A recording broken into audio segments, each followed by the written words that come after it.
tous et bienvenue dans cette rétrospective d'IGN 2021 en charmante compagnie, en grande compagnie. On a pratiquement la moitié de la rédaction d'IGN France qui est présente. J'espère que vous allez bien. Je m'appelle Économie, ravi de vous retrouver pour cette émission et en compagnie. On va commencer avec un petit peu de faillotage avec le rédacteur en chef, Monsieur Fumble. Comment ça va, Fumble? Hello, ça va, tranquille. Complètement épuisé. J'ai rien prévu du tout, donc tout va bien. J'aime bien ce genre d'émission où t'arrives les mains dans les poches et Ah bah si, non, t'as quand même vas-y, voté. pose-moi des questions, vas-y, je réponds à tout ce que tu veux. Ah, surtout que J'ai tout prévu. vous allez avoir une lourde responsabilité, surtout toi et Otaku, pour nous parler d'une certaine catégorie dont on parlera juste après. Juste en dessous de moi, Ben. Comment ça va, Ben? Oui, ça va bien. Ça va bien. Moi, je suis comme Fumble, hein, main dans les poches, rien préparé, mais je crois que c'est un petit peu le thème de l'année 2021, donc on est bon, quoi. Ouais. Oui, c'est ça. Gardez-en juste après parce que je vais vous poser justement une petite question à ce sujet-là. Critics qui, en fait, est de bonne humeur, mais là sur l'image, on a l'impression qu'il boude, mais en fait, il va bien. Comment ça va, Critics? Ouais, non, c'est toujours comme C'est ça, sa tête hein. de base. Exactement, c'est le skin de base, ça. Il faut le prendre comme ça, quoi. Voilà, il faut payer pour qu'il sourie. C'est ça. Faut acheter les autres skins. En DLC, le sourire arrive en DLC. C'est du NFT, c'est ça le mot qu'il faut pas dire en ce moment. Exactement, exactement. Et sinon, ouais, ça va nickel, hein, je suis vraiment content d'être là. Petite émission à la cool, on va revoir un petit peu ce qui s'est passé en 2021, les sorties qui nous ont marqués, et puis ça fait plaisir de retrouver la rédaction IGN France, mine de rien. Bah ouais, et puis cette rédaction IGN France qui va fêter aussi ses 1 an ensemble bientôt, parce qu'on a tous un peu débarqué en janvier. Avant de parler de tout ça, on va faire la dernière présentation. Monsieur Esprit Otaku qui a fait ses Otaku Awards, je l'ai vu, à 16h30 ou 17h30, je crois, hein. Il y a eu un petit Otaku show. 17h30, c'était 17h30 exactement. Spécial anime. Et ça va très bien. Un petit peu fatigué, mais ça va être tranquille, ça va être chill. Et vrai plaisir de pouvoir discuter avec vous de tout ce qu'il va y avoir, tout ce qu'il y a eu cette année. Donc vraiment hâte. Bah ça va être cool, ouais. Comme vous dit tout le monde, ce soir, on n'est pas là pour vous faire la grand-messe du jeu vidéo. On n'est pas Jeff Keighley, on n'a ni les moyens ni la prétention de vouloir faire ça. On va parler Ah, ensemble. Jeff, j'aime. On va vous parler de 5, on s'est fait 5 petites catégories. Alors on ne va pas que parler de jeux vidéo, on va en parler majoritairement quand même, mais il y a d'autres aussi petites catégories. Et en fait l'idée c'est de discuter ensemble. On n'est pas toujours d'accord sur l'élu de notre cœur selon les catégories. On a trouvé des gagnants, sauf dans une catégorie où il y a une ex-aequo parfaite. Mais donc on va en discuter, on va débattre ensemble et tout ça chaleureusement et en votre compagnie. N'hésitez pas à nous poser des questions, à nous donner vos avis dans les commentaires. On est aussi là pour ça.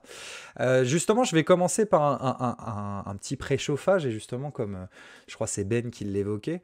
2021, ça a été une année chargée, peut-être pas en jeu, mais chargée quand même. À chacun votre tour, quel est votre ressenti de cette année 2021 maintenant qu'on en arrive à son terme? Est-ce que c'est bon débarras? Est-ce que ça a été quand même une bonne année? Est-ce qu'on est mi-figue, mi-raisin? Ben, pour commencer? Alors, en parlant jeux vidéo, hein, effectivement, c'est une année qui a été clairement une année de transition. On sait que la première année des nouvelles consoles, c'est toujours c'est un petit peu la galère. C'est un petit peu vide, c'est un petit peu creux. Là, tu rajoutes une couche de Covid par-dessus, ça a été extrêmement compliqué pour tout le monde. Je trouve qu'on s'en sort bien. Je trouve qu'on s'en sort bien. On a quand même quelques bons jeux, on va en parler. On a eu quelques jolis trucs à se mettre sous la dent. Mais on a beaucoup de choses qui ont glissé vers 2022 et sans doute au-delà. Et je pense que à la fois, on a eu une année plutôt sympathique, mais un peu creuse. Mais on a surtout des belles choses qui nous attendent pour l'année prochaine. Fumble, ton ressenti par rapport à 2021 aussi? Pareil, pas assez de next-gen, mais forcément, on peut pas l'avoir tout de suite et on l'aura pas en 2022 non plus, à mon avis. À part peut-être un titre ou 2 qui seront vraiment next-gen. Le reste, faudra attendre 2023 probablement et que le parc, de PS5 et de Xbox Series X, S, devienne un vrai parc, Ouais. de consoles. Mais personnellement, moi, je m'en fous. Il y a toujours une tonne de jeux et j'en ai toujours 50 de retard, donc que la moitié se déplace vers 2022, tu vois? À part, s'il y a un cancer qui me chope, dans les mois à venir et ben, c'est pas grave, tu vois? J'irai plus tard. Voilà. Et ainsi de suite. Donc je les regarde, il y en a plein qui m'intéressent à venir et puis il y en a la moitié de ceux qui ont glissé en 2022 qui vont glisser aussi en 2023 donc ouais, faut être zen, faut vivre l'instant présent, tu vois? Et à l'instant présent, j'ai déjà plein de trucs à jouer donc ça va. Surtout que je me suis mis dans No Man's Sky donc ça, c'était une erreur. Oui, ça L'erreur c'est 2021. c'est «Ah, je le vais essayer problème, No c'est Man's que Sky». Non. bah, c'était peut-être pas la meilleure des idées dans No Man's Sky, mais Ah en même non. temps, bienvenue dans ce monde-là parce que il vaut le détour maintenant, clairement. Bah oui, j'ai attendu. Je fais une passe décisive à Otaku, mais Fumble, tu vas être concerné aussi dans ce sujet-là. C'est que là, on parle de jeux vidéo, mais vous êtes aussi très friand d'anime et de manga de votre côté. Vous êtes un peu nos représentants parce que je pense que Critics et Ben seront d'accord pour dire qu'on on vaut peut-être pas trop une cahouette par rapport à ces deux messieurs. En termes d'actu et en termes de richesse, 2021, sur ce point de vue-là, sur le point de vue des animes, des mangas, ça a été aussi un peu faiblouille ou de son côté, il y a eu quand même quelques belles choses en 2021? Ah non, c'est tout l'effet inverse. En manga, ça a été la folie quand même 2021. Énormément de sorties, beaucoup de titres très attendus et faut croire en plus que 2022 va être aussi assez, impressionnant. Anime 2021, ça a aussi été une bonne année, à mon sens, mais ça va être rien comparé à 2022. Là encore là-dessus, ça va être, la folie, mais sur ces 2 domaines-là, ça a été aussi, quand même très fort pour 2021. Tu évoques Dragon Ball Super Hero, c'est ça? C'est ça qui va révolutionner 2023? Je troll, je troll. Non, non, je pense plus à un nouvel arc de Bleach, Ouais, ça, par ça a l'air exemple. d'être une. Ah, c'est la violence quand même. Ah oui. Je savais pas que c'était possible d'avoir ça en fait, mais bon. C'est assez étonnant. Mais je sais pas comment tu fais, Esprit Otaku, parce que moi, il y a genre encore 2 3 ans, 2 ans, quand on couvrait les animes, c'était ouais, il y en a 16 18 pour cette saison, j'ai tout regardé, putain, je suis trop fort. Maintenant, il y a le double. Tu fais Ah c et encore qu'est-ce qui se passe? c'est presque, allez, on tourne à peu près à chaque saison entre 30 à 50 animes, Bah à ouais, peu maintenant, près. c'est de la folie, quoi. Heu, je Ouais, c'est fini, hein, le temps où c'était 12, 16 animes par saison, où tu avais le temps de tranquillement de faire plein de choses à côté. Là, voilà, Et toi, tu es faut s'y toujours tout seul dans ta marque Esprit Otaku, tu es tout seul? ouais, toujours. Ouais, parce que les mangas, c'est encore pire. Il y a je sais pas combien d'éditeurs qui sont lancés, qui sortent des mangas, même les plus obscurs à tire-larigot, je sais pas, Il y en a je eu sais pas. énormément, niveau, manga, beaucoup de le lancements, et c'est pour ça aussi que je dis que 2022 va être encore en plus fort puisqu'il y a déjà beaucoup d'annonces qui ont été faites. Mais, 2021, ça a été un peu l'année d'explosion, là, du manga en Ouais, vraiment. France. Ça a été vraiment en termes de vente, en termes de catalogue qui s'étoffe, même des fois énormément, un peu trop. Heu, il y en a pour tous les goûts, là. Et encore, la pénurie de papier a empêché certaines certaines sorties. Oui, c'est vrai. Des fois, tu Je te sais pas. disais même: Tant mieux que ça se retarde un peu parce que là j'ai, 15 tomes à lire déjà, j'en peux plus». Sans compter le numérique, sans manquer les chapitres de Manga Plus qui sortent maintenant, Ouais. simulcast, c'est infernal. Bon, on Ah va oui, faire un là, Mais petit, bon, on fera on un aime petit ça. retour sur ça. Justement, vous avez nommé des mangas et animes de l'année. Ça fera partie des catégories qu'on va traverser. Donc justement, vous aurez le lead là-dessus parce que je pense que en effet, nous on a eu quelques idées. Je sais qu'on a eu un ressenti commun avec Critics, même si mon cœur est encore tout endeuillé, mais on en parlera plus tard. Critics 2021. Alors je te demande pas ton avis par rapport au manga, mais en termes de JV, et quoi, même si tu as aussi le droit d'avoir ton point de vue niveau manga, 2021, c'est une bonne année, un bon cru pour toi ou Elden Ring sinon rien, comme le dit Lionel dans le chat? Bah, écoute, moi je suis pas trop d'accord avec ce qui s'est dit sur le jeu vidéo parce que je trouve que effectivement, si c'est pas non plus, enfin c'est pas 2018, c'est pas 1998, ça manque effectivement de jeux next gen, c'est la première année. Mais je trouve que justement cette phase de transition qu'on ressentait dans toutes les précédentes générations, bah, cette année on l'a beaucoup moins ressenti parce qu'en termes de sortie, c'était beaucoup plus, fourni qu'avant, beaucoup plus quali aussi qu'avant. On a eu quand même une excellente année, une 1 année de next gen. Enfin, tu prends la première année par exemple de la PS5, c'est largement, mais très largement au-dessus de la première année de la PS4. Oui. Ouais. Ouais, tout à... Donc mais je trouve que c'était quand même une très belle année, ouais. Bah, ça, justement, je voulais parler de vous de ce sujet-là. C'est que on sort d'une année 2020 qui a été une année marquée par la situation sanitaire de la Covid, parce qu'il faut dire là maintenant. Euh, Ah, on- moi, j'y arriverai pas, non, hein. j'y arriverai pas non plus, mais Je suis désolé. Oui, non. Et puis c'est le Covid et je considère pas que je doive respecter le Covid. Donc, Ouais. pour sa C'est ça, gueule. oui. C'est vrai, Ça de serait nous, le on va Covid. respecter ce mot, on C'est n'a pas le envie de Covid respecter ce machin. et la Game Boy. C'est ça, c'est Euh, exactement ça. Et le Game Gear ou le Game Gear, du coup? On est La quel Game team Gear. ici? La Game La Gear. Game Gear, on est La d'accord? Game Ouais, Gear, Gear. moi, Et Street of Rage. Et Street J'arriverai of jamais à Rage. dire Rage. C'est ça, mais tu peux pas savoir la douleur dans mon cœur quand à 22 ans j'ai découvert que c'était pas Metal Gear. Non, ça va, j'ai toujours dit Metal Gear parce que Emmanuel Bonamy, que j'ai eu en interview d'ailleurs, il l'a tellement répété dans le jeu, il dit Metal Gear. Ah, mais moi j'ai commencé sur NES, du coup Ah oui, j'étais alors. petit et je le lisais. Ah bah toi t'es un ancien alors. Ouais, c'était en noir et blanc, c'était horrible. Et j'en profite juste que j'ai la parole pour saluer tout le chat. Je reconnais plein de noms. Merci à tous d'être là. Ça va être super ce soir. On va revenir sur toute cette année 2021 qui nous a quand même fait vibrer parfois. Bah ouais, non, il y a Non, mais- clairement eu des très belles choses. Juste avant de commencer les catégories, justement, je voulais quand même évoquer ce sujet de pénurie dont on a énormément parlé durant toute l'année sur les stocks. Mehdi, t'es bien placé aussi pour en parler parce que t'as pas mal suivi les réa pro de consoles pendant l'année. Et Ouais. il n'empêche que à l'heure actuelle, c'est quand même un festival de records de vente à droite, à gauche.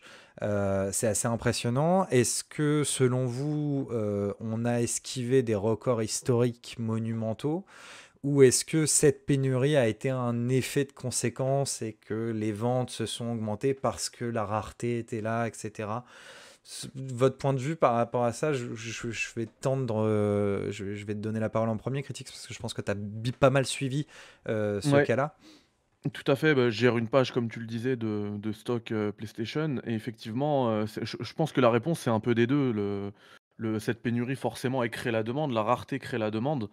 Mais on a aussi, parce qu'on l'a vu sur la fin de l'année, quand on compare les chiffres aux chiffres de la PS4, sur la fin de l'année, ces chiffres records ont commencé à s'adapter, enfin tu sais, les courbes, elles commençaient à se rapprocher avec les courbes PS4 et ça c'est un effet justement de cette rupture qui a été violente sur cette fin d'année. Pendant un moment, on n'avait pas de console, on n'avait pas de drop pendant des semaines et là ça vaut d'ailleurs même pour les Series X, hein, que ce soit pour les PS5 ou les Series X, c'est extrêmement compliqué. Et il y a un chiffre enfin c'est un chiffre, c'est un truc, c'est pas officiel, mais comme je le suis, je le vois, je pense pas que sur l'année, les Series X et les PS5 aient été disponibles, au total plus de 24 heures à la vente. Ça part généralement dans les 30 secondes, même quand ça drop, hein. J'avais vu en début d'année un drop d'Xbox Series X chez Auchan à 2 heures du matin. Il y avait une file d'attente de 300 personnes et c'est parti en 45 secondes peut-être. Donc c'est complètement dingue. Donc quand tu connais ces chiffres-là, effectivement, on est en train de rater des chiffres records. Mais il y a aussi cet effet de rareté qui crée la demande, forcément. Je Ouais, rejoins l'effet de assez rareté, son avis. Est-ce que vous êtes... Ouais, Ben, excuse-moi. Ouais, j'allais dire, c'est vrai que l'effet de rareté, ça donne, ça motive les gens à acheter. Quand tu vas voir une PS5 ou une Series X en vente, je veux dire, moi j'en ai une de chaque, mais si je vois une Series X en vente, j'ai presque envie d'en acheter une deuxième, tu vois, on sait jamais. C'est Parce vrai. que je sais que c'est impossible à trouver, donc si je peux, Ben dévoile en world premiere que c'est un scalper. Ah ouais, c'est Ouais. ça. Mais justement, il y a aussi les scalpers. Moi, en tout cas, je les ai jamais vus aussi prolifiques. En tout cas, là, PS5, Xbox, ça a été vraiment la folie là-dessus.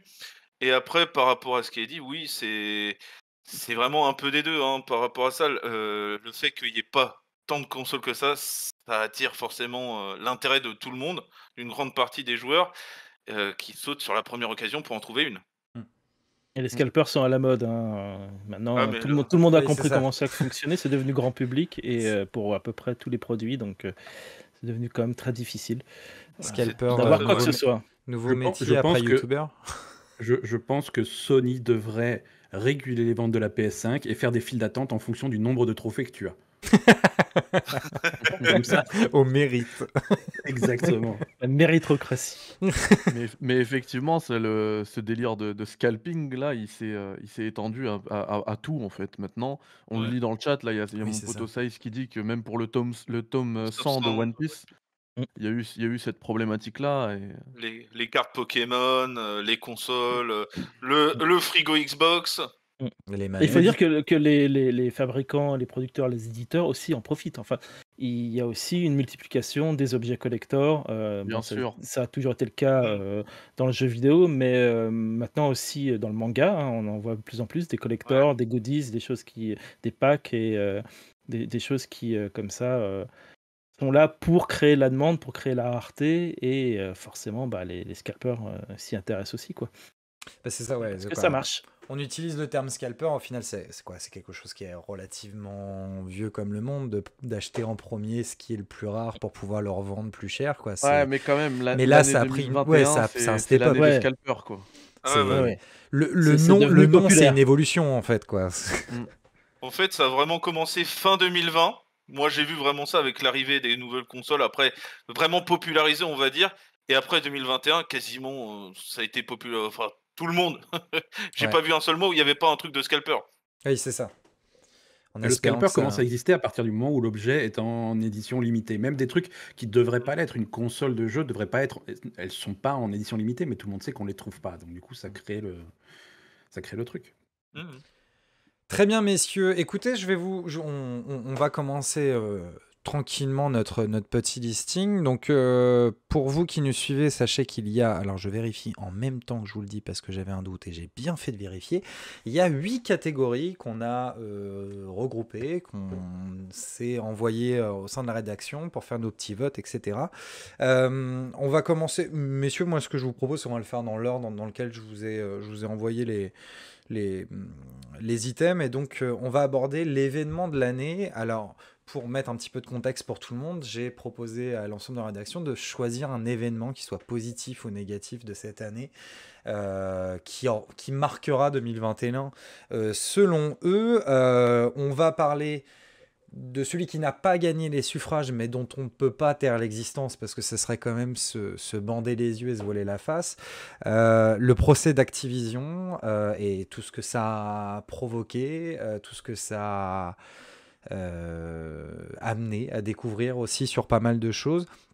On aurait pu évoquer aussi le bras de fer entre Epic et Apple, mais le fond du procès d'Activision est un poil plus crado quand même que celui entre Apple et Epic. Fumble, je te tends le micro par rapport au procès Activision.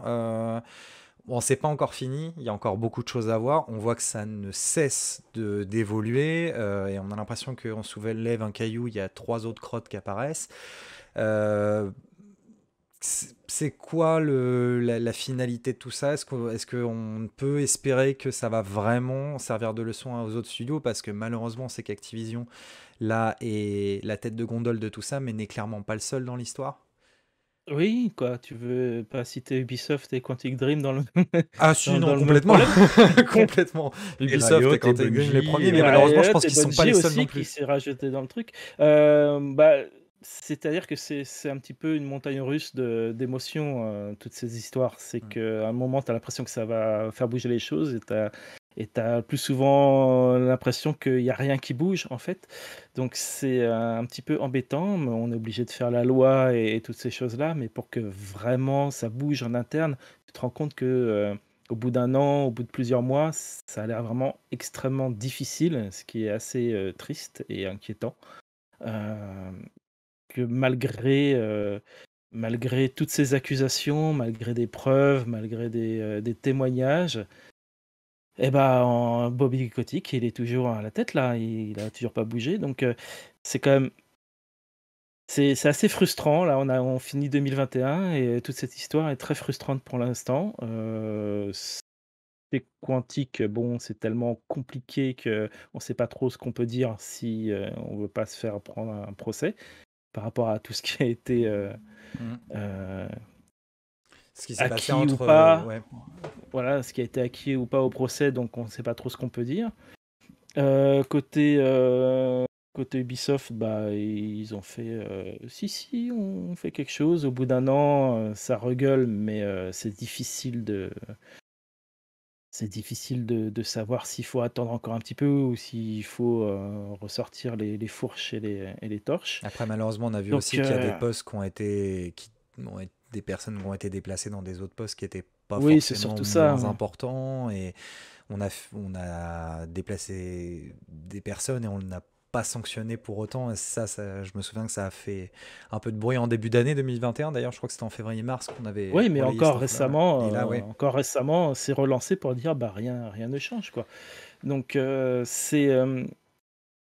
ça a été fait et pour l'instant il n'y a rien qui bouge et c'est vraiment dommage, c'est vraiment difficile de voir les choses stagner comme ça en fait. Voilà, je trouve Euh, en tout cas. Ben, est-ce que justement, malheureusement, il y a une réalité qui est présente, c'est que c'est les soucis qui sont relayés par les professionnels travaillant pour Ubisoft, pour Activision, pour tous ces studios-là. On sait que c'est des soucis qui existent dans énormément d'entreprises, même au-delà du milieu du jeu vidéo. Justement, on se rend compte que le milieu du jeu vidéo, ça reste du business, ça reste des entreprises avec tout ce qu'il y a d'injustice qu'il y a là-dedans. Est-ce que justement le fait qu'il y ait des influenceurs dans ce domaine-là, qu'il y ait des streamers dans ce domaine-là, ça pourra vraiment faire avancer les choses, ou est-ce que ça peut réduire la gravité de la situation puisqu'on laisse pas juste la justice faire ce travail-là? Je pense que je pense qu'on a un devoir de faire du bruit sur ce genre d'histoire et justement pas laisser le sujet se taire. Parce qu'on est quand même à une époque où l'actualité va tellement vite que il se passe un truc dramatique, catastrophique, même au sein de la petite communauté des jeux vidéo, mais quelque chose de vraiment horrible. Et puis, une semaine après, il y a le nouveau trailer du nouveau jeu à la mode qui sort, et puis hop, on a oublié, Ouais. on est passé à autre chose. Et ça, il faut pas laisser faire. C'est pour ça que moi, c'est vrai que quand tu as compilé un petit peu nos avis sur ce qui s'était passé cette année, moi, j'ai rien mis dans la case, mais je pense que voilà, toute cette histoire, les conditions de travail, on va pas se limiter à Activision Blizzard, mais les Mm. conditions de travail dans le milieu du jeu vidéo, je pense que ça doit rester l'événement majeur de 2021. Il faut s'en souvenir. C'est important de s'en souvenir et de pas les laisser s'en sortir et pas qu'on oublie. Pas qu'on oublie. Si on remet un peu de contexte, moi, c'est quelque chose, je reviens sur Activision Blizzard en particulier, moi, c'est quelque chose qui m'a particulièrement touché parce que, donc un peu de contexte sur moi, moi j'ai grandi avec les jeux Blizzard depuis que je suis tout petit. Mes premiers jeux réseau, c'était Warcraft 2. Fumble peut témoigner, World of Warcraft, j'ai un petit peu joué. Chez World of Warcraft, c'est un jeu que j'ai commencé sur la première bêta américaine et c'est un jeu auquel j'ai joué tous les jours depuis sa sortie jusqu'à il y a 3 mois quand j'ai coupé mon abonnement à cause de ces conneries. Mais c'est un jeu j'ai joué pendant plus d'une décennie. Et c'est c'est quelque chose qui était central, qui était au cœur de ma vie. Et découvrir ces choses-là au sein du studio, tu remets tout en perspective. Les patrons de Blizzard historiques qui sont barrés il y a 1 an, il y a 2 ans, pourquoi? Est-ce que c'était pour ça? Quand tu as quelqu'un qui quitte, même quelqu'un qui est respecté dans son travail, comme Jeff Kaplan qui bossait sur Overwatch, qui était Overwatch, sur ouais. World of Warcraft. Pourquoi il est parti? Tout le monde dit que ça s'est bien passé, mais est-ce qu'il y a des choses qu'on ne sait pas? Mm. Tu vois, tu te mets à tout questionner et ça, c'est chiant, quoi. C'est chiant, on devrait pas avoir pensé à ça. On devrait lancer les jeux et s'éclater. Et on ne devrait pas se demander ah, super, le nouveau Blizzard est sorti. Combien il y a de personnes qui se sont fait violer pendant le développement? Ça me fait chier, tu vois. Malheureusement, c'est aussi quelque chose, quoi. Moi, que je relaye aussi énormément au cinéma, quoi. Ça me fait penser. Ce que tu dis me fait penser au cinéma, c'est que c'est pareil, quoi. Le nombre de, quoi, au Complètement. cinéma et la culture en général, le nombre d'artistes que l'on suit, dont on est admiratif pendant une époque et on découvre qu'en fait, bah, c'est un harceleur, c'est un violeur, Mm. ou pire encore, quoi. Pire encore, quoi. Rien n'est pire que ça. On va pas faire une échelle de gravité, mais euh, ça noircit nos souvenirs d'enfance ou même notre goût, quoi. Voilà, regarder un film d'un gros dégueulasse, bah on se sent limite un peu coupable de tout ça parce que bah, le film est bien, mais en même temps, on peut pas forcément soutenir un film fait par un crasseux ou quoi que ce soit. Donc c'est compliqué. Et oui, c'est pour ça que je souhaitais qu'on parle de l'événement de 2021 parce que mine de rien, il s'est passé des choses dans le milieu du jeu vidéo qui peuvent faire avancer les choses, évoluer l'industrie du jeu vidéo à court ou long terme, mais pour moi il était impossible de pas en parler. J'ai laissé le choix de savoir si c'était l'événement majeur pour la majorité d'entre nous. Alors est-ce à une échelle, est-ce qu'on pouvait vraiment comparer tous ces événements? C'était peut-être aussi maladroit de ma part, et ça, c'est mea culpa moi. Mais en effet, dans tous les cas, je ne voulais pas qu'on teste ça, et je voulais qu'on prenne quand même le temps d'en parler tous ensemble, parce que, bah oui, ça fera 2021, qu'on le veuille ou non, ça fera 2021. Ça fera sans doute 2022 aussi, et parce qu'il y a encore des procès qui Il sont en vaudra mieux, cours, oui. et ces procès devront arriver à On leur en est là. terme, donc c'est pas J'espère fini. que ça fera 2022. Oui, je pense clairement que ça le fera, parce que des choses vont se clôturer pendant l'année. Je vais faire la transition. Allez, on y va. On y va. En même temps, je me suis mis tout seul dans Un mon truc propre plus caca, joyeux. faut que j'assume. Hein. Attends, juste avant Echo, moi je souhaitais juste réagir Oui, là-dessus, parce que excuse-moi, c'est oui, quelque chose aussi critique. qui me touche particulièrement, et ben, je souhaitais te remercier d'en parler, parce que, comme le disait Ben, il faut en fait donner de la visibilité à ces choses-là, et je te remercie parce que moi j'avais pas compris cette catégorie. Je pensais que tu voulais connaître quelle était notre conférence de l'année, notre événement qui célèbre le jeu vidéo de l'année. Et finalement, enfin, je trouve que c'est très bien. Vraiment, ça me rend fier d'être chez IGN France, qu'on en parle aujourd'hui dans la rétrospective 2021, parce que c'est un truc contre lequel bah, je lutte complètement. J'apporte mon soutien total à toutes les victimes. Et moi, par exemple, enfin, sur ma chaîne personnelle, mon test enfin, comme Ben, tu vois, qui s'est désabonné de WoW, moi, mon test de Call of Duty, je l'ai supprimé tout purement et simplement. Il faut que les gens comprennent que finalement, parce qu'il y a eu beaucoup de contre-arguments, entre guillemets, hein, qui disaient: «Oui, mais là, en fait, comment dire? Tu fais du mal au travail des développeurs», mais c'est pas du tout le cas, parce que, les développeurs, mis à part des primes sur Metacritic, ils sont payés de la même manière que tu parles du jeu ou pas, tu vois? C'est surtout les éditeurs qui prennent un coup quand on décide, quand les joueurs décident, le milieu décide de faire une levée de bouclier, et moi je pense qu'on devrait tous faire ça pour montrer notre soutien. Voilà, Ico, donc merci à toi. De rien. On va quand même aborder un autre événement. Ça permettra de faire une transition quand même. Et je sais qu'elle a, dans un autre contexte, quand même marqué certains joueurs. Ça a fait partie des événements vidéoludiques. Parmi les annonces qui ont pu gagner aussi certaines voix. L'achat entre Bethesda et Xbox fera partie peut-être à court terme, peut-être à long terme, des événements marquants. Alors, en 2021 ou par la suite, mais en tout cas dans l'industrie Xbox, dans l'industrie Bethesda et dans l'industrie du jeu vidéo peut-être à long terme.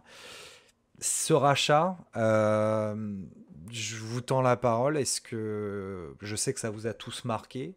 Est-ce que ça a créé plus de peur, plus d'enthousiasme? Ben, je te tends la main en premier par rapport à ça. C'est compliqué parce qu'on voit pas encore les résultats du truc, hein. En même temps, tu peux être motivé par ce truc-là, tu peux te dire que ça va être cool, ça va être intéressant. Bethesda, bon, c'est des gens qui avaient déjà un petit peu de moyens, mais si tu mets les moyens de Microsoft derrière, tu te dis, ah, peut-être que Starfield va être d'autant plus meilleur. Testé. Ouais. Corrigé. Bon, peut-être qu'il y aura un tout petit peu moins de bugs, et ils vont peut-être même se payer un nouveau moteur. Donc ouais, peut-être qu'il y a quelque chose ça va dévoiler un potentiel du studio. Après, je suis pas non plus pour. Là, il y a beaucoup de rachats, c'est la mode en ce moment. Alors, on va dire que c'est à cause de l'inflation, parce qu'il faut pas avoir de cash, il faut avoir plutôt des ressources. Donc, les gens vont racheter des studios, et donc ça fait plein de gros, au lieu de petits noyaux, ça fait plein de gros paquets comme ça, comme Microsoft qui a tous ses studios, Sony qui va avoir ses trucs. Après, on a les Chinois qui commencent à arriver, on a Epic, on a Tencent, voilà. Ça fait des exclusivités, ça alimente les guerres de consoles, ça fait ce genre de choses. C'est pas forcément très sain. Moi, je suis content que Starfield soit un excellent jeu. J'espère que ça sera un excellent jeu. Ça me fait chier que mes copains sur PlayStation puissent pas y jouer, tu vois. C'est dommage. Ouais.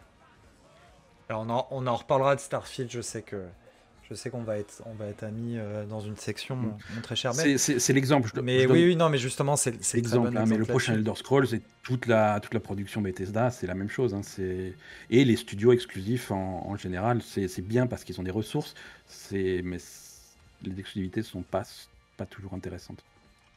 Critiques, on attend quoi de plus gros par rapport à ce rachat-là? Est-ce qu'au fond de nous, ce qui peut nous enthousiasmer le plus, comme l'évoquait Ben et Fumble, c'était le côté on va peut-être avoir des jeux Bethesda solides depuis le début. Est-ce que c'est ça qui fait vraiment le sel de ce rachat-là? Ou d'un autre point de vue, il y a aussi le côté on va avoir des jeux un peu plus denses de la part d'Xbox? Qu'est-ce qui fait vraiment le sel de cette association pour toi? Alors, moi justement, pour cette catégorie, j'ai voté justement la conférence Xbox Bethesda, donc en fait, je parlais du rachat, parce que pour moi, ça va être un élément marquant pour le jeu vidéo à court, moyen, peut-être même long terme. On va voir hein, ce que ça va donner, dans le sens où Bethesda, c'est 8 studios. 8 studios différents et avec 8 studios, tu tu peux te programmer, des jeux qui sortent, un gros jeu par exemple, un ou 2 gros jeux, tous les ans, tu vois? Mm. Et pour la stratégie d'Xbox avec le Xbox Game Pass, ça peut définir une génération, voire plus. Donc, pour moi, c'est vraiment un moment qui va définir le futur, du jeu vidéo, ouais. Fumble, on connaît le catalogue de Bethesda, mais justement, Bethesda en a sous le coude. Là, le public peut voir un gentil petit teaser d'un certain Indie, Indiana Jones, qui a été teasé par Bethesda. Ça sera un jeu, du coup, Xbox. Ça peut faire partie des gros coups d'Xbox pour... Alors, probablement pas 2022. 2023, j'y crois moyen perso, mais voilà, ça fait partie des gros coups. T'en penses quoi justement de tout ça, de ce rachat, de ces deux associations de bulldozers? Comme tu le dis, c'est un gros coup sur le long terme parce qu'avec eux, voilà, on va déjà avoir Starfield et c'est bien si on l'a en 2022, en espérant qu'il glisse pas en 2023. Et J'ai pas dit du mal d'Elden Ring, commencez pas. non, mais Elden Ring, c'est bon, on va l'avoir, là c'est bon. Il va pas quand même bouger plus. Mais moi, ce que j'espère, et ça a été redit par Todd Howard et tout ça, c'est que Bethesda continue à faire des jeux solo sous la coupe de Xbox, parce que c'est toujours ce qu'ils ont fait, à part, bien sûr, un certain Fallout Online, mais surtout qu'ils ne dérivent pas sur la mode actuelle des jeux à service, genre des jeux qui posent une base et qui se construisent pendant des années. Ça, j'espère qu'ils ne le feront pas. Et qui continueront à faire des jeux solo. Voilà, c'est surtout ça qui m'inquiète un peu, malgré ce que dit Todd Howard. Voilà, l'ADN de Bethesda, c'est les jeux solo. Et j'espère que Xbox, avec cet énorme studio, comme disait Critique, c'est 8 studios, enfin, c'est vraiment un truc énorme. J'espère qu'ils vont pas tout mettre sur une nouvelle expérience, voilà, une nouvelle expérience free, gratuite avec service derrière et NFT et compagnie, quoi. Histoire de flinguer tout, quoi. Je veux pas commencer la fête du name dropping dans les jeux, du title dropping, mais t'as des signaux comme Deathloop par exemple qui, si Microsoft les interprète bien, pardon, normalement, tu vois, ils continuent cette lignée de jeux solo parce que Deathloop, Oui, il a mais été, bon, tu vois, on est c'est d'accord. en cours de route. C'est en cours de route. Ils peuvent pas changer Deathloop comme Ouais, ça en c'est cours clair. de route. Ça serait vraiment pour d'autres choses, comme peut-être The Elder Scroll ou un truc comme ça, tu vois. Non, ce que je voulais dire, c'est dans le sens inverse. C'est clair que c'était en cours de route, ils pouvaient pas trop changer ça. D'ailleurs, c'est pour ça que c'est c'était une exclue console PlayStation. Mais ce que je veux dire, c'est que le jeu a été tellement bien reçu par la presse et les joueurs que finalement ils doivent se dire mais faut qu'on fonce là-dessus, tu vois, faut qu'on garde l'identité Bethesda, l'identité Arcane, l'identité de tous ces studios-là, J'espère. et ouais, voilà, Mais j'ai toujours peur. c'est clair. Otaku, je te tends la balle Hmm. aussi. Il y a encore, mine de rien, un jeu Bethesda qui sortira sur PlayStation. Il s'appelle Ghostwire Tokyo. Non, pas du tout. Si, c'est Ghostwire Tokyo? Non. Comment il Oui, c'est s'appelle? ça. Oui, c'est Ouais, ça. c'est Hein. C'est celui de Stambo Non, Gameworks. j'avais peur de confondre avec Ghost Runner. Mais donc, non, c'est Ghostwire Tokyo. Hmm. Euh, Est-ce que c'est bon? Tout le monde a bien compris que les jeux ne sortiront pas sur PlayStation. Est-ce qu'on peut avoir un petit espoir là-dessus? C'est quoi ton point de vue aussi, toi, par rapport à cette alliance rachat historique Xbox Bethesda? Bah, dans un sens, moi déjà, je rejoins un peu déjà au départ l'avis de Ben. Je suis pas trop pour cette optique de rachat un peu compulsif qu'on a pu avoir récemment. Après, c'est un gros coup de la part d'Xbox d'avoir mis la main, on va dire, sur Bethesda et les studios qui sont donc avec, parce que c'est quand même une entité bien imposée dans le milieu du jeu vidéo, avec des licences phares. Voilà, on te dit Bethesda, on pense direct à Elder Scrolls, Fallout. Là, justement, avec Arcane, il y a aussi pas mal d'excellents jeux qui sont arrivés. Donc, c'est aussi un bon coup parce que ça peut permettre à Xbox d'avoir, justement, en espérant qu'il reste sur ce domaine-là, des aventures solo vraiment marquantes. En plus, si ils insufflent, on va dire, tout ce qu'il faut pour pas que ce soit bancal à certains aspects, on va dire par rapport à certains jeux, ça peut vraiment faire des aventures complètes dès le départ, avec en plus la stratégie du Game Pass, ça peut vraiment frapper très fort. Mm. Donc c'est un bon coup. Je suis pas pour le rachat comme ça de gros trucs parce que bon, ajoute le côté bon exclusivité. Ça, c'est toujours bon pour dire voilà, c'est sur Xbox que vous allez pouvoir jouer au prochain Elder Scroll ou voilà. Mais après, c'est si chacun peut y jouer, ça serait le mieux. Mais bon, après, ça, c'est de la stratégie marketing. C'est toujours bien d'avoir aussi quelques exclus propres Ouais. pour faire marcher aussi une machine. Hein. Bah, et puis, on n'a pas l'impression que ça tend vers l'arrêt de tout ça. Hein. J'ai plutôt même l'impression que la vieille guerre est de nouveau déclarée, là où je trouvais que ça avait tendance un petit peu à se calmer perso, mais je trouve que là, ça a repris de plus belle, là, ces 2-3 dernières années, même un peu plus. Juste avant de passer à l'autre catégorie, je vous pose cette question-là à vous tous. 2022, est-ce que Xbox range un peu son portefeuille, fait des économies, ou il faut, selon vous, s'attendre à un nouveau gros coup de PEL de la part du géant? Un gros coup en 2022, ouais. Je suis à peu près sûr. Tu tendrais vers quoi, toi, Ben? Sans faire du précis, tu vois un autre gros studio, plein de studios, tu vois quoi de ton côté? Alors, la rumeur qui traîne depuis des années maintenant, mais il n'y a pas de fumée sans feu, c'est Sega. Ouais. Je serais pas étonné. Moi, si je vois demain la news tomber, je suis absolument pas étonné. On sait qu'il y a des rumeurs dans ce sens-là. On sait que Phil Spencer ziote le Japon depuis des années. Il veut des studios là-bas, il en a pas, il n'arrive pas à en avoir. Je vois pas trop des entre guillemets petits trucs comme Atlus, qui sont des gens qui parlent pas Xbox de toute façon historiquement. Ou des trucs comme Bandai Namco, je le sens pas, mais Sega c'est tout à fait possible. Sega s'est réorganisé cette année ou l'année dernière, je sais plus, pour bien séparer son business arcade de son business jeu vidéo. Tu fais ce type d'arrangement quand tu veux bien séparer le truc pour vendre le package. À mon avis, il y a quelque chose qui se trame. Et puis ces gars-là, à part Sonic, il manque quoi dans le Game Pass là, à l'heure actuelle? Parce qu'il y a tous les Yakuza, il y a déjà, quoi, je dis ça faussement en déconnant, mais mine de rien, le catalogue Sega, il y a déjà pas mal de choses dans le Game Pass là à La l'heure relation est actuelle. là. Ouais, La ouais, c'est ça. relation est là. Euh, je serais pas étonné. Après, il y a une bonne relation avec Bandai Namco aussi. Si tu regardes le Game Pass, si c'est ça l'indice de savoir est-ce qu'il y a des discussions, Bandai Namco est très présent sur le Game Pass aussi. Yakuza, tu parles des Yakuza, au 30 décembre, il y a les 3 premiers qui se barrent du Game Pass, tu vois, c'est Ah, aussi des trucs qui sont fluctuants. ouais. Euh, mais bon, Fumble, Critics, bah, et Otaku aussi, hein, je vous tends la question aussi Bah à vous. écoute, Pour moi je vous, ça pense se calme que ou ça ne fait que commencer? alors ça va se calmer, ça ne fait pas que commencer. Je pense qu'ils vont faire un dernier gros coup d'éclat. Par contre, je pense pas que ce sera Sega. J'ai l'impression que les accords ils sont faits en fait avec Sega. Hein, c'est un échange de bons procédés. Hein. Ils mettent leur jeu sur le Game Pass. Microsoft va leur filer les ressources pour pouvoir pour qu'ils puissent eux créer leur super projet là, les trucs dont ils ont parlé. Euh, donc je pense pas qu'il y aura un rachat. Par contre, je crois que ça va plus se jouer dans l'Occident. Je les vois bien faire un méga coup, genre Ubisoft, tu vois. Ça Ah serait là, gros quand même. Ça, ça c'est serait gros. gros parce que là, justement, il y a Deadwave dans le chat qui dit EA. C'est pareil. Là, pour le coup, non. Je EA, n'arrive pas à ouais, non. l'envisager. Et Ubisoft, waouh.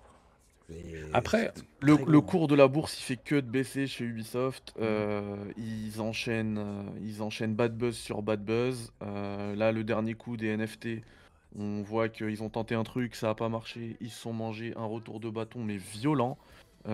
Histoire de remonter un petit peu la pente, ils ont sorti un projet comme ça de leur chapeau.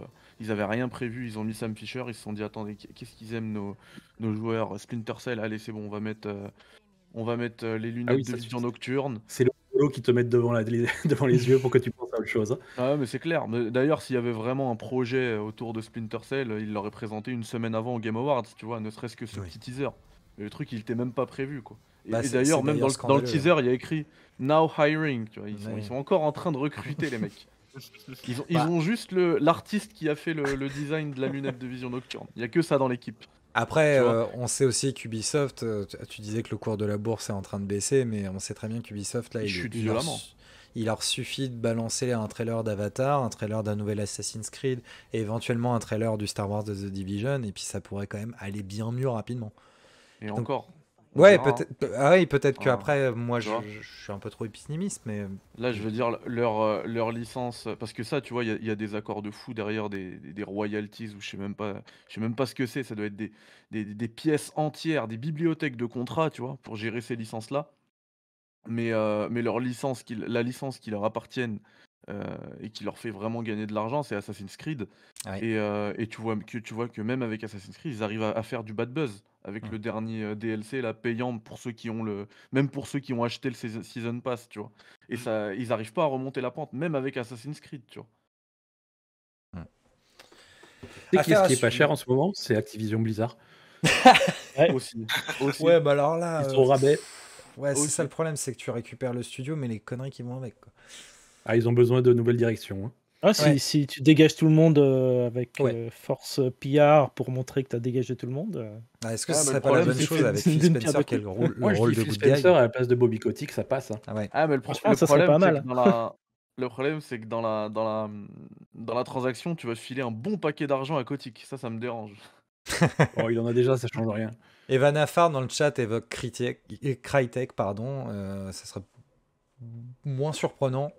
Après, je pense que Oui, Crytek, à ça l'heure peut actuelle, être. oui, c'est vrai que tu peux peut-être le racheter avec 3 Toblerone et puis un Mars, quoi. Bah, pour moi, ce Je serait pense même que. justement plus surprenant, tu vois. Parce que je les vois plus, après Bethesda, je les vois plus continuer dans Ouais, cette chercher du optique de gros. faire un. Ouais, voilà. Ouais. Je pense que c'est des projects pour acheter Crytek. Je suis Pour la sûr. tech, Evan Affar, là, par contre, ça peut peut-être amener quelque chose. Ou Mais Epic. Epic peut racheter Crytek. Ouais. ouais, ça serait moins surprenant aussi. Mm. Mais si on va passer à la section suivante, je vous ai dit en début d'émission, on va parler jeux vidéo majoritairement, mais pas que. Et là, on a 3 petites catégories qu'on va enchaîner Ah, c'est successivement. le moment où je me mets off, c'est ça? Bon, la première, ça va. La première, ça va. Je pense que tu vas pas être trop perdu. La première, c'était le film de l'année. Autant vous dire qu'il n'y a pas eu trop de débats. Le film Shang-Chi a été évoqué par Otaku juste Ouais. en dessous et le film Belle par Ohanami. D'ailleurs, j'ai complètement oublié et alors que je me suis dit c'est la première chose que tu dois faire quand tu lances le live, je tiens à saluer Ghost, Onami et Maxwell qui ont participé au vote avec nous et je tiens à saluer tout particulièrement un ami qui a fait les petits assets là au pied levé aujourd'hui pour que tout soit prêt, qu'on soit bien confortable ce soir. Il a fait la miniature aussi pour annoncer le live. Donc merci beaucoup à toi Ohanami et merci à tous les gars de la rédaction qui participent grandement à faire ces émissions avec nous et à tenir tout ça. Donc je me sens très Voilà. content de pas avoir commencé là-dessus. Donc je Pas rattrape comme, ma connerie. pas comme moi qui Talentueux, branle hein. rien. Oui, tout à fait, très talentueux en plus. Et ouais, Ouais. vraiment big up Ouais, à lui. tout à fait. Bravo, Nami. Et donc la majorité a voté pour un autre film. Et quel film? Parce que j'ai voté pour, donc je vais dire que c'est extraordinaire. Il s'appelle Dune. Ça a été pour la majorité d'entre nous le film de l'année. Fumble, je te tends la main par rapport à ça parce que je sais que tu l'attendais aussi un petit peu. Ou pas du tout? Oui, bah, si. Mais je me souviens Moi, en surtout de fait, ta réponse quand t'es sorti de la séance dans notre Discord, pardon, et t'es peut-être parti beaucoup plus enthousiasme que entré dans la salle de cinéma en tout cas. oui, non, c'était grosse réussite à mon avis pour moi de la part de Denis Villeneuve et en fait, le seul défaut que je lui trouve, c'est qu'il faut le deuxième, quoi. Donc, En parlant c'est- de, il faut en le parlant deuxième maintenant, et voilà. Mais En- sinon, au niveau réalisation, fidélité à l'œuvre, enfin, il y a vraiment beaucoup de choses qui sont très réussies et voilà, on n'en aura peut-être pas besoin d'autres que. C'est son meilleur film depuis Premier Contact, quoi. Et c'est vrai que 2049, Blade Runner 2049 avait pas mal de défauts, dont un qui s'appelle Jared Leto, mais un gros quand même. En parlant de Mais là, deuxième, c'était bon, quoi. Fumble, puisqu'on est en parlant de deuxième, tu disais qu'il te fallait le deuxième maintenant. Puisqu'on est en rétrospective 2021, je suis obligé de parler, moi, de ta blague qui m'a marqué cette année. T'as dit que la suite de Dune devait s'appeler de 2. Bah oui. Et de deux. Elle était pas mal. Elle était pas mal. Bah, il faut, sinon. Justement, je me permets de rebondir là-dessus. Alors, on est très très loin du Dune des années 80, hein, clairement, parce que Fumble, je pense que c'était ce Dune-là que t'évoquais, avec un magnifique Sting en culotte. Je vous invite quand même à le regarder, ne serait-ce que pour Il y a quand l'histoire. même un peu de nostalgie, et puis il a quand même marqué son époque Oui. pour sa musique, pour pas mal de trucs quand même. Oui, ça reste un film très très culte, mais qui, alors étonnamment, qui a réussi à condenser en 2 heures l'intégralité de l'œuvre Dune en livre. Donc autant vous dire qu'il y avait quand même énormément de raccourcis, mais il y a quand même un public qui apprécie toujours le film original de Dune. J'ai même vu certaines personnes préférer le film original des années 80, je crois que c'était de 86 par rapport à cette version-là de Villeneuve. Après, moi personnellement, j'avais beaucoup apprécié Blade Runner 2046, ne serait-ce que pour la photo. Après, je te rejoins sur le fait que le film aurait été bien meilleur sans Jared Leto. Mais la photo est là, le film est là, et j'ai très très hâte de voir la suite. La suite qui a été bel et bien confirmée. Je pense qu'on peut s'attendre à 2 bonnes années d'attente au moins avant d'avoir un aperçu de la suite. Et on est parti pour une trilogie très, très concrètement. Ben, est-ce que tu as vu Dune? Je sais que tu n'as pas donné d'avis là-dessus, mais est-ce que tu l'as vu ou est-ce que c'est un film qui fait partie de tes attentes ou justement OSEF complet? Alors non, j'ai envie de le voir. Je suis super fan de ce que fait Villeneuve habituellement et j'ai vraiment envie de le voir. Je l'ai pas vu. J'ai un peu fait l'impasse du cinéma en 2021, déjà parce que bon, sans rentrer dans la psychose, j'ai pas envie d'aller au cinéma en ce moment. Donc ouais, j'ai pas vu Dune, j'ai pas vu les Marvel de cette année, j'ai pas vu voilà tous les films à la mode. C'est pour ça que je participe pas trop sur cette catégorie. Moi, mon film préféré de 2021, c'est Jungle Cruise, donc tu vois, je suis quand même à un niveau un petit peu bas, mais ça m'a éclaté. Que j'ai vu et qui est très très bien. J'ai mais- d'ailleurs oublié de t'envoyer un message, j'ai énormément apprécié aussi le film. Ouais, c'est marrant parce que c'est un film sans prétention qui arrive à recapturer un petit peu la magie des films d'aventure qu'on avait quand on était gamin et Ouais. je suis apprécié, j'ai vraiment apprécié. Maintenant, voilà, je prétends pas décider enfin, participer à la discussion du film de l'année parce que j'en ai pas vu assez, clairement. Otaku, je sais que tu as voté pour Shang-Chi, Ouais. malgré Alors, la j'ai vu- déception. Malgré la déception qui t'habite, et je sais qu'il te heurte. Ah non, Alors, non. non, je plaisante. Est-ce que, alors, même si Shang-Chi est loin d'être dénué de défauts, est-ce que tu as vu Dune aussi et, J'ai vu Dune et en fait moi c'est même pas, c'est vraiment je reconnais énormément de qualité au film Dune, hein, notamment la photo, c'est vraiment magique, c'est incroyable ce que peut faire de Villeneuve. Et mais surtout en fait moi c'est surtout un problème j'ai beaucoup de mal avec l'univers de Dune, c'est surtout ça. C'est juste je suis pas réceptif de base, je suis pas un grand amateur on va dire de tout ce qui touche un peu SF et tout. Et c'est vraiment Dune, c'est un récit où j'ai un peu de mal à rentrer dedans. C'est peut-être que quand j'aurai les 2 films et que je les enchaînerai, par exemple pour bien avoir l'ensemble de l'histoire, ça pourrait être vraiment un gros coup de cœur. Là, j'attends. Et pour juste un petit aparté sur Shang-Chi, je trouvais juste déjà que ça apportait une certaine fraîcheur pour moi, en tout cas dans Marvel, Dans dans ce l'univers que j'avais Marvel. pu voir. Dans l'univers Marvel, en termes de combat, de dynamisme, c'est un héros que je connaissais pas si bien que ça. J'ai bien aimé la manière de l'introduire, même aussi l'univers proposé, le côté très mythologique chinois, ça me parlait beaucoup aussi. J'ai beaucoup. En fait, c'était un excellent divertissement pour moi, qui est vraiment ma priorité quand je vais voir justement un film. C'est voilà, j'ai pris un très gros divertissement avec, et ça m'a largement suffi. Très bien, bah Moi, je suis très, d'accord aussi. très bien, messieurs. Et oui, c'est vrai que. Alors, j'ai pas encore vu The Eternals, mais oui. Ouais, Shang-Chi voilà, est c'est pas du tout loin la même d'être chose. dénué de défauts à mes yeux, mais au moins il avait le mérite d'être ouais, relativement rafraîchissant. Et je pense qu'il est sorti dans la bonne période en plus où on avait plus besoin de légèreté. Et bon, là pour le coup, Dune, on n'est pas du tout dans de la légèreté, loin de là. Non. Messieurs, on va enchaîner tout de suite avec une autre catégorie. Et là, pour le coup, il n'y a pas eu autant de débats. Très clairement, on a été assez unanime. C'était sur la série de l'année. Alors, série, vraiment, on a eu un petit débat en interne parce que moi, je ne rentrais pas dans la catégorie série, mais Fable a justement pointé le fait que si, c'est une série, et quelle série, puisqu'on a été nombreux à en parler il n'y a pas si longtemps que ça au final. C'est Arcane, l'adaptation en série de plusieurs personnages de l'univers de Runeterra, donc de League of Legends, en l'occurrence Jinx et sa sœur. Que dire? Alors, je vais, avant que nous on déblaye toutes les informations, moi je vais vous faire un petit laïus sur l'animation parce que quand même, Ben Critics, vous avez pas voté pour ces catégories. Est-ce que vous avez quand même jeté un œil à Arcane? Sinon, soyez maudits. Mais par contre, faites-le. Et si oui, je vous écoute. Oui, je l'ai vu. J'ai regardé Arcane, effectivement. Alors que je connais pas du tout League of Legends, j'ai tout de suite accroché. C'est superbe. Après, effectivement, j'ai pas voté parce que je le considérais pas comme une série en fait. Ouais. Comme toi. C'est pour Ouais. ça que je l'ai pas mis dans cette catégorie-là. Mais effectivement, sinon, si j'y avais pensé, j'aurais clairement voté pour Arcane. Voté entre guillemets.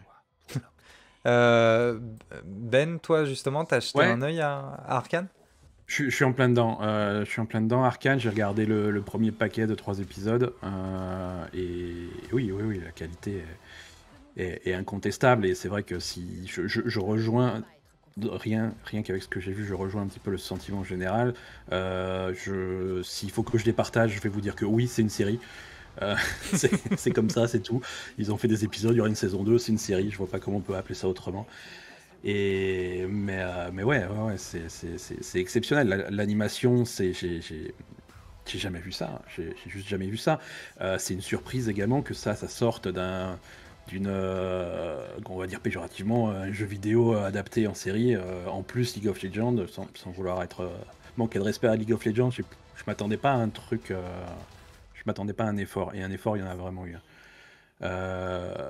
Voilà. Moi, ma série de l'année, personnellement, c'est simplement pour la nommer parce que s'il y en a qui l'ont pas vue, je redirige. En série coréenne, tout le monde a parlé de Squid Game. Allez voir Squid Game, pourquoi pas, c'est pas mal.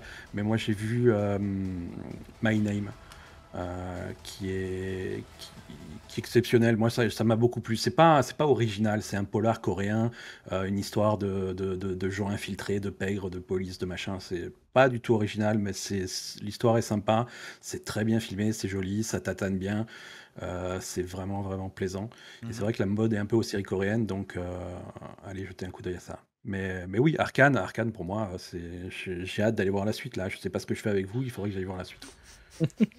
Le problème, c'est qu'on a tous été dans le même état en disant mais elle arrive quand la suite aussi de Et- la saison? Et la première fois que j'ai vu des images d'Arcane, on s'est fait une réflexion avec ma compagne, on a eu la même réflexion en même temps. On est en 2021, pourquoi Borderlands ressemble pas à ça, quoi? Tu vois, ouais. tu sens qu'il y a il y a une réflexion sur l'animation, sur la façon de montrer des images en 2D, sur les effets visuels, sur l'éclairage. Une réflexion que dans le jeu vidéo, on n'a pas eu depuis 15 ans et c'est dommage.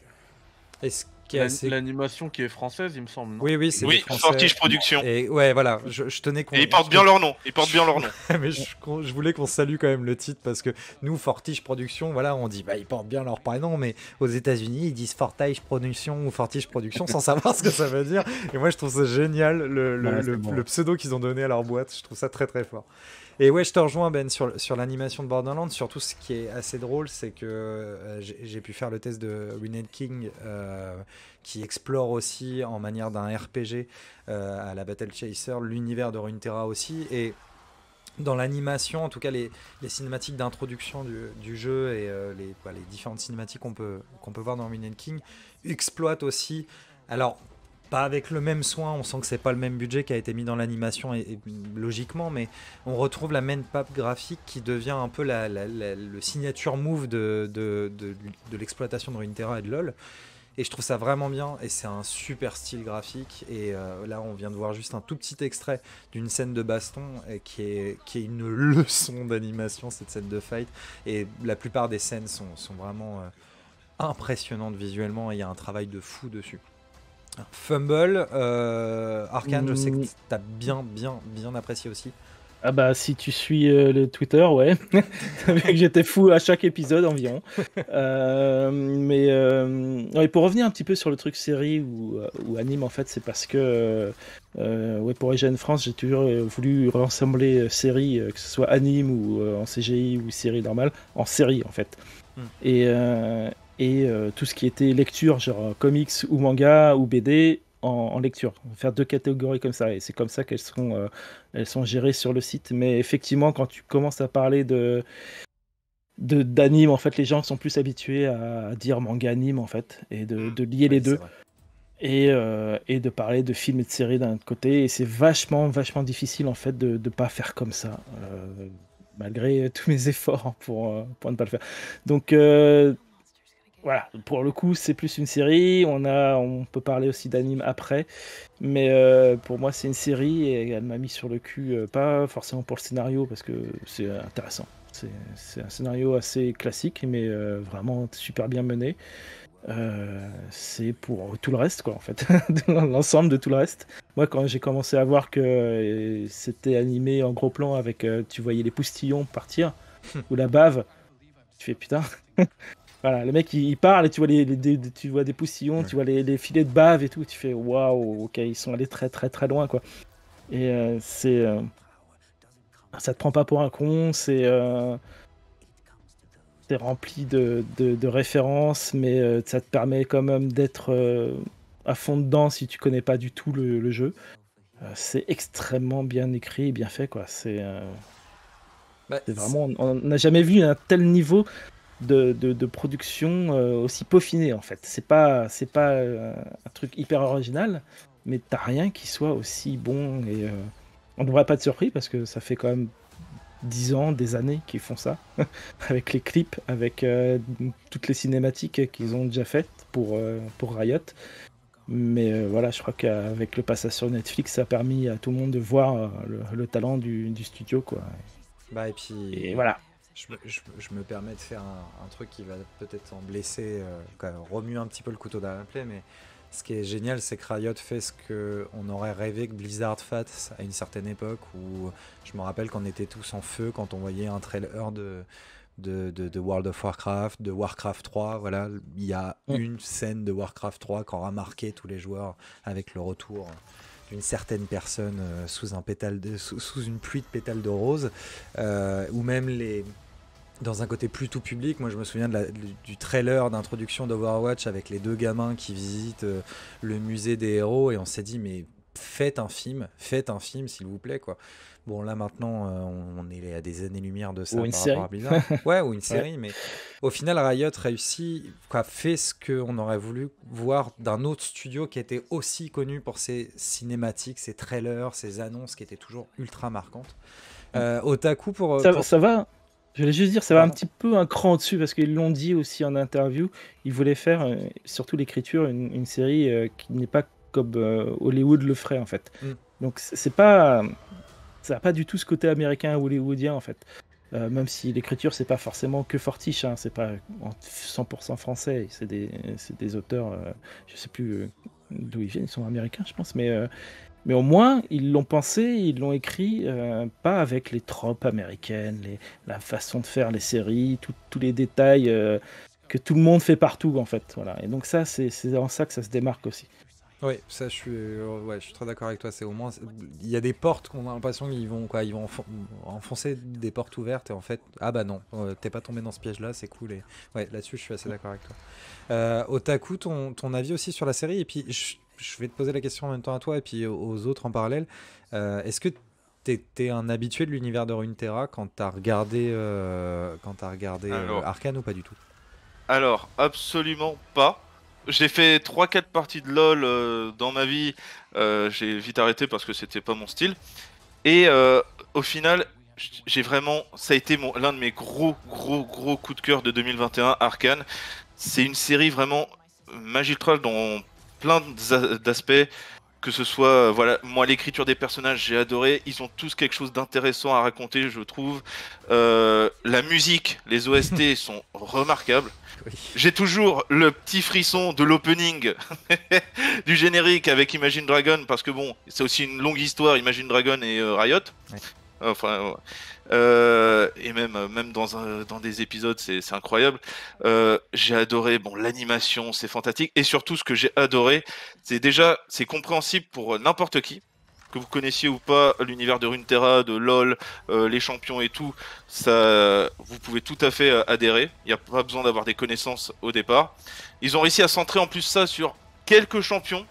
Donc ça, c'est bien de ne pas avoir voulu tout mettre, voilà, de s'être éparpillé dans cette première saison. Et en plus, surtout, ce que j'ai aimé, c'est que ça m'a donné ce côté un peu rêveur, un peu gamin. Enfin, même si c'est très sombre, très dramatique, j'ai en fait devant moi un univers qui me promet tellement de choses. Ouais. Qui me promet mais tellement de choses parce que ils t'introduisent plein de petits trucs qui peuvent arriver par la suite et tu te dis mais j'ai envie de voir tout ça. J'ai envie de voir tout en ayant cette envie de rester concentré sur certains personnages et tout, les voir changer après peut-être. Mais c'est ça, il y a un très bon développement de l'univers, des personnages, de l'histoire.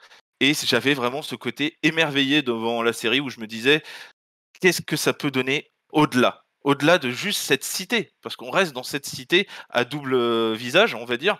Mm.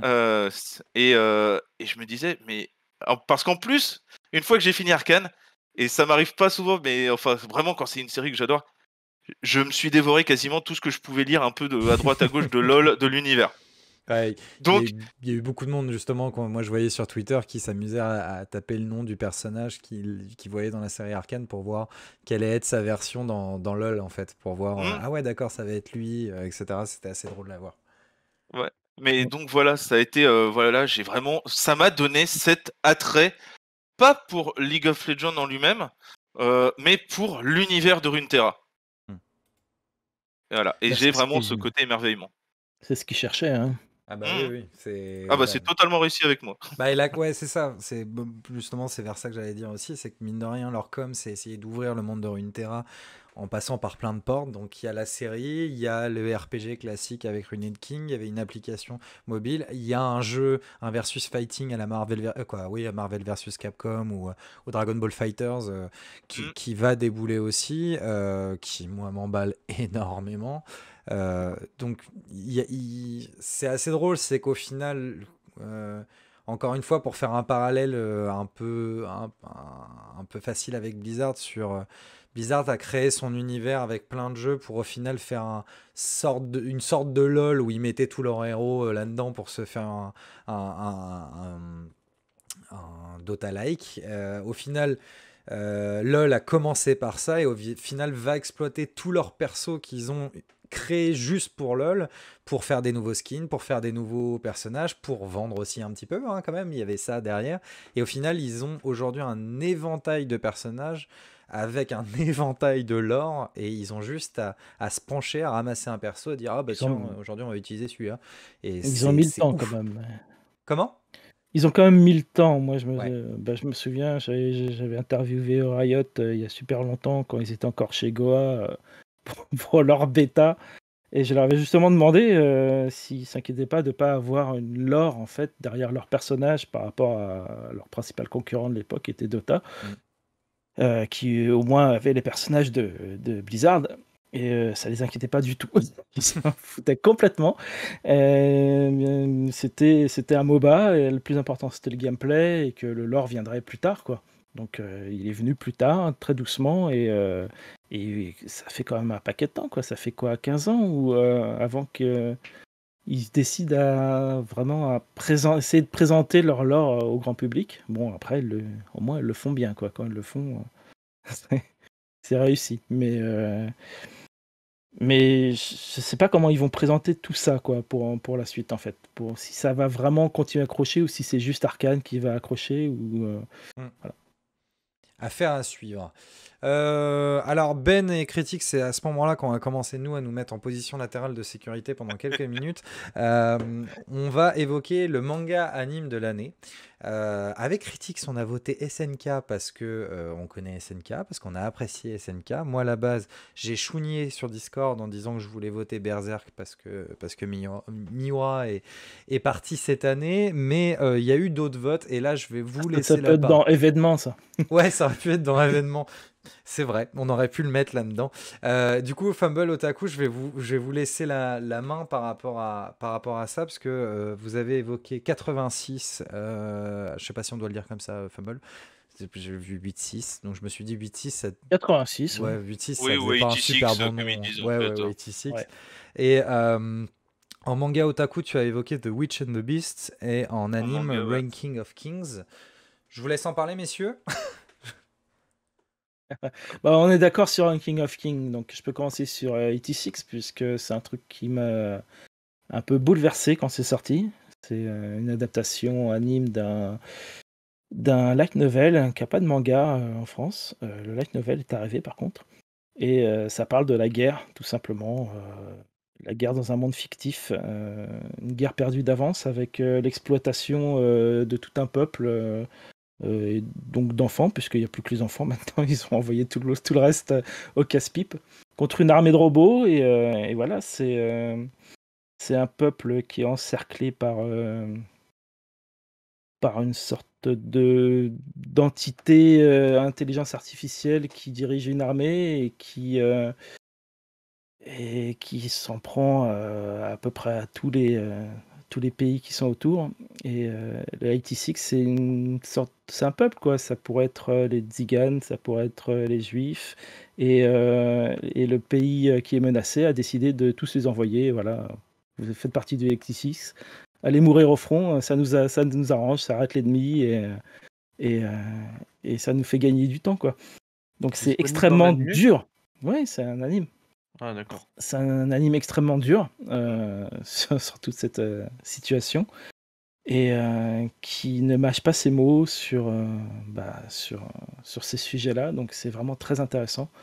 Ça joue un peu sur le mélo aussi, mais de façon très bien écrite, très réaliste. Donc c'est à voir, et puis ça continue assez longtemps. Donc la deuxième saison est sortie aussi cette année, très peu de temps après la première, ce qui fait que c'est assez exceptionnel, hein. D'ailleurs, tu me diras, Otaku, que la saison 2 arrive aussi rapidement. Ouais. Et Je suis assez surpris parce que je t'avouerai que, alors sans lire les choses, j'ai regardé quand même à quoi ressemblait 86 quand tu l'as nommé. En fait, j'ai juste vu des photos, voilà, des captures, et je m'attendais pas du tout à ce type d'histoire avec ce type d'animation. Quand je t'écoute parler de l'animation, je pense au Tomon des Lucioles ou des choses comme ça dans la patte graphique. Et en fait, là, vous voyez un trailer en même temps qu'on parle, et le trailer montre que c'est une animation très très moderne en fait autour de cet animé. Ah, mais là, ça m'intéresse beaucoup. ça Ouais, mélange CGI, animation traditionnelle. C'est plutôt bien fait, la CGI est bonne. Elle est principalement utilisée pour les robots. Oui. En plus, il y a toute une dimension derrière sur l'histoire des robots que je ne spoil pas, mais qui est très intéressante. Je sais pas, enfin, je vais pas dire je vais pas dire des horreurs parce que j'ai déjà dit, ça pourrait être les Suisses, ça pourrait être les Exigen, ça pourrait être peut-être plein d'autres choses beaucoup plus actuelles en fait.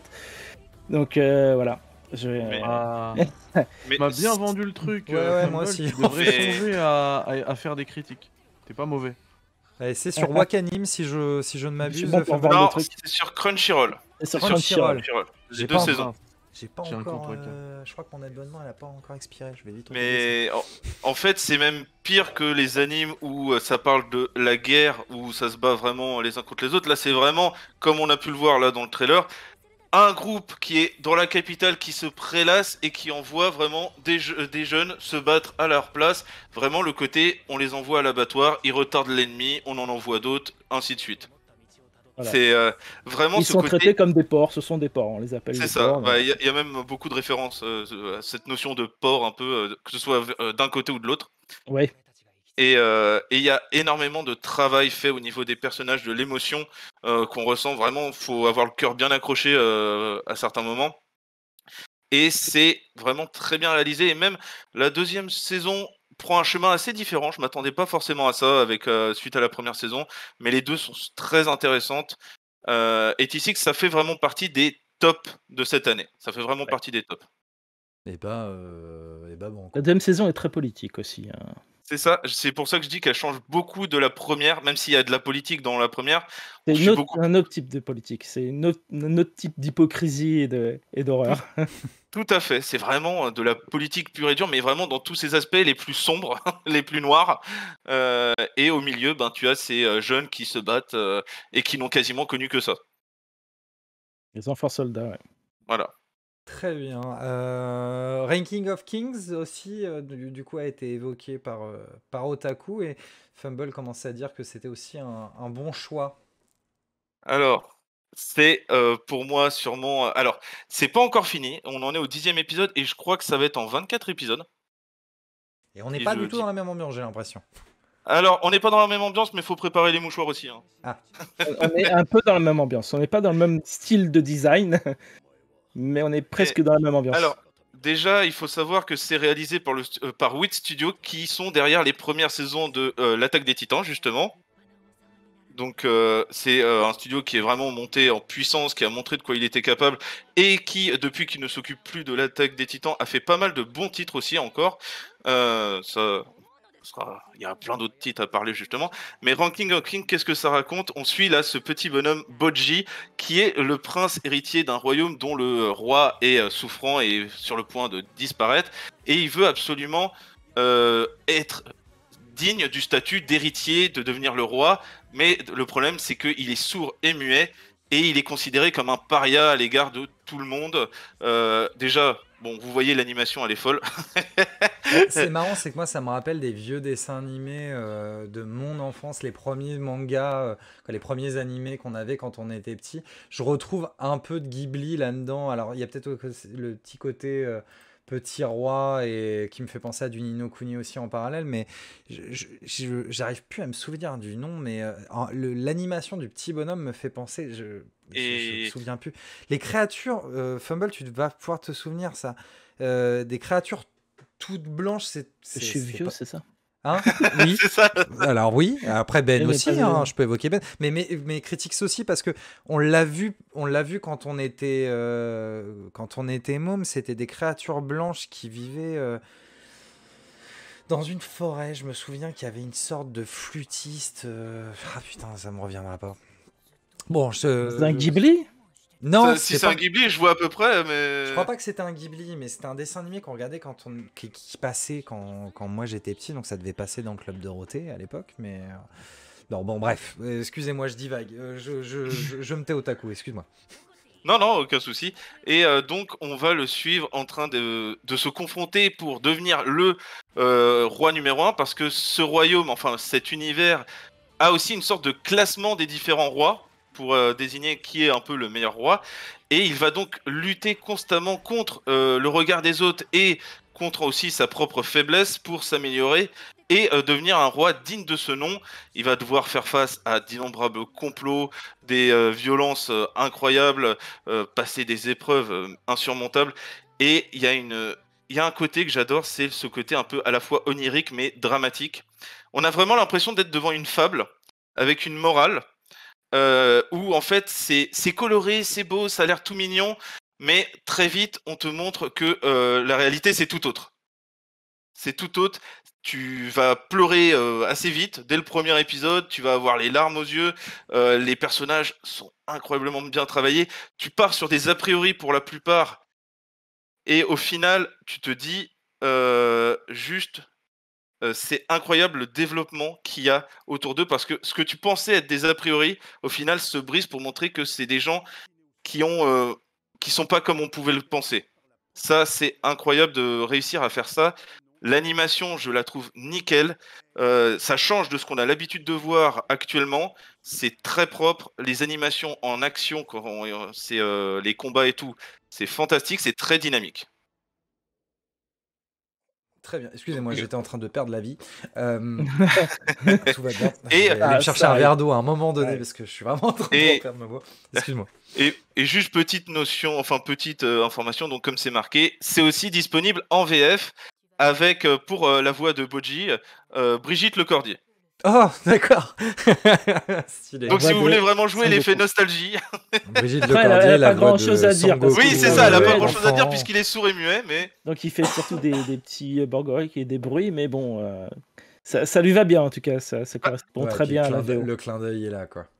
justement parce que Brigitte Lecordier c'est un peu une figure un peu de notre enfance, enfin de beaucoup pour l'enfance, et ce côté jouer un personnage assez enfantin comme ça dans le chara design et tout, mais avec vraiment des propos Ah bah. très forts, je trouve que ça lui colle parfaitement. Tu retrouves le petit Sangoku, celui qui... C'est ça, mais qui parle pas. Mais même Voilà. justement en le faisant sourd et muet, bah, ça rajoute tellement de force à chaque Ah bah fois oui. qu'il essaye de s'exprimer, les juste niveau expression faciale, le voir essayer de se démener pour se faire comprendre, voir les autres apprendre le langage des signes pour pouvoir dialoguer avec lui. Et puis il y a une forte complicité entre les personnages, enfin le duo principalement. C'est incroyable. Ouais. Tu disais que les personnages sont très construits et c'est vraiment étonnant comment les méchants aussi sont construits de manière à ce qu'on les comprenne de plus en plus, tout en restant méchants en fait. C'est pas genre, c'est pas un Marvel où bah, il est méchant mais il a des excuses et en fait, tu vois, en fait il peut devenir gentil parce que voilà. C'est loin d'être Non, manichéen. non, ils ont leur agenda, ils ont leur excuse, ils ont tout un passif derrière, mais tu les vois toujours comme des méchants en fait, par rapport au protagoniste qui est Boji. Et ça, c'est super dur à mon avis à écrire, et c'est ça qui est super bien fait dans cette histoire, quoi. C'est un conte, hein, c'est vraiment une fable, c'est un conte, donc c'est cruel. Et c'est Game of Thrones en animé, quoi, en fait, un petit peu en fable. Ah oui, ne vous fiez vraiment pas à ce côté un peu enfantin, parce que tout le monde au premier épisode s'est dit oh ça a l'air tout mignon et tout, et à la fin du premier épisode tout le monde s'est dit ah ok c'est dur, c'est éprouvant. C'est très dur, Bah, c'est éprouvant. Du coup, vous nous présentez deux séries qui, ouais, moi, de mon point de vue, ne reflètent quoi. L'animation ne représente pas du tout, au final, le cœur de leur série. Donc c'est Souvent, c'est ça vraiment, arrive c'est souvent vraiment avec les intéressant. animes, hein, tu sais, hein. Ouais, Avec ouais, les c'est vrai. animes, il faut regarder 2-3 épisodes avant d'être sûr, des fois, de savoir de quoi on parle, hein. Ouais. C'est de premier abord, c'est très difficile souvent de savoir ce que c'est. Mais ouais, là t'as quand même 86, ça reste de niche. Ranking of Things, c'est pour nous l'anime de l'année, mais c'est peut-être aussi l'anime de la décennie, hein. Pour l'instant, c'est pas encore sûr, Ah mais oui, rien que c'est ça. extrêmement puissant, hein. C'est vraiment Ou un des animes de la décennie.